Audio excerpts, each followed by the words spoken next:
అప్పుడల్లా కూడా happy Christmas అంటాం. ఎందుకంటే ఇది ఒక సంతోషకరమైన వార్త, ఇది ఒక శుభ వార్త ప్రజలందరికీ అంటున్నారు. ఈరోజు నా స్వరము వింటున్న ప్రతి ఒక్కరికి కూడా ఒక సంతోషకరమైన వార్త క్రిస్మస్ తీసుకొని వచ్చిందంట.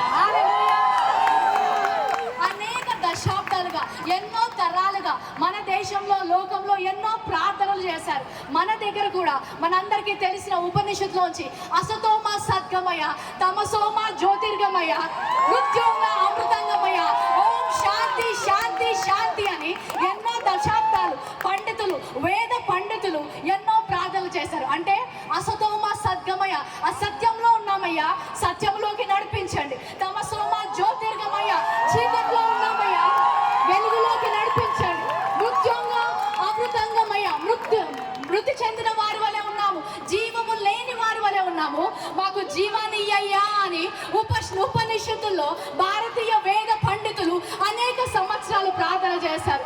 లోకమంతటిని కూడా వెలుగు కావాలని ప్రార్థన చేసింది. ఆ ప్రార్థనకు జవాబుగా పరలోక తండ్రి తన సొంత కుమారుడైన యేసు క్రీస్తును పంపించాడు. ఒక కారణ జన్ముడు జన్మించాడు, ఒక లోక రక్షకుడు జన్మించాడు. ఆ ప్రార్థనకు జవాబుగా పరలోకము నుంచి అద్వితీయ కుమారుడు ఈ లోకానికి వచ్చాడు. హల్లెలూయా. ఆయన వచ్చి యోహాను 14లో అంటాడు, I am the way, I am the truth, I am the life, I am the answer to the prayers of the mankind. సత్యములోకి నడిపించడానికి నేను వచ్చాను. ఏ మార్గం అయితే కనిపించకుండా ఆ మార్గాన్ని చూపించడానికి వచ్చాను. పరలోకానికి మార్గాన్ని నేనే అని చెప్పాడు. హల్లెలూయా. నిత్య జీవము నేను ఇవ్వడానికి సిద్ధంగా ఉన్నాను చెప్పాడు.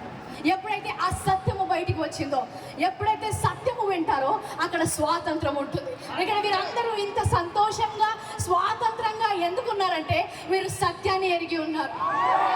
అదే సత్యాన్ని మేము ఎరిగి ఉన్నాము. ఈరోజు మాకు సంతోషం ఉంది, ఎందుకంటే మాకు సత్యము తెలుసు, నిత్య జీవానికి మార్గము తెలుసు, పరలోకానికి మార్గము తెలుసు. అది యేసుక్రీస్తు ఒక్కడే. హల్లెలూయా. ఎన్నో సంవత్సరాలు సత్యము తెలియక, నా జీవితం ఏంటి, ఈ లోకము ఏంటి అని తెలియక ఆ ఆలోచనలతో డిప్రెషన్లోకి వెళ్ళిపోయి చనిపోదాం అనుకున్న నాకు పరలోకపు తండ్రి ఈ సర్వ సత్యాన్ని తెలిసినప్పుడు నిత్య జీవమునకు వారసురాలుగా నన్ను చేశారు. హల్లెలూయా. ఈరోజు నా మాట వింటున్న ఎవరైనా సరే, నాకు సత్యము తెలుసుకోవాలని ఉంది, నా జీవితంలో ఆ స్వాతంత్రము కావాలి, నాకు పరలోకానికి మార్గము తెలియాలి. హల్లెలూయా. ఈరోజు స్వాతంత్రము దేశానికి మాత్రమే కాదు, కానీ నా ప్రాణాత్మ దేహములకు కూడా స్వాతంత్రాన్ని ఇచ్చిన దేవుడు నేను కనుగొన్నాను. ఆ దేవుణ్ణి మీకు పరిచయం చేయాలనుకుంటాను. ఎవరైనా సరే నా స్వరము విన్నవారు, ప్రశ్న ఉన్న, యేసుక్రీస్తు గురించి తెలుసుకోవాలి, ఈ సంతోషం ఏంటి, ఈ స్వాతంత్రం ఏంటి, అది నాకు కావాలి అన్నవారు దయచేసి స్టేజ్ పక్కన నా కుడి వైపుకి రావాలని కోరుకుంటున్నాను. ఏ స్వాతంత్రము, ఏ సత్యం అయితే మేము పొందుకున్నామో అదే సత్యములో మీరు కూడా నడుచుదురుగాక. Father, I declare liberty in this place, freedom in this place. We break the bondage of the enemy in this place. We break the power of the enemy in this place. I break this ground for salvation in the name of Jesus. We thank you, Lord, that you have paid the price for everybody. ఇక్కడ నా స్వరము వింటున్న ప్రతి ఒక్కరి కోసం యేసుక్రీస్తును పంపి ప్రభా సిలువ మీద మరణించినందుకు వందనాలు.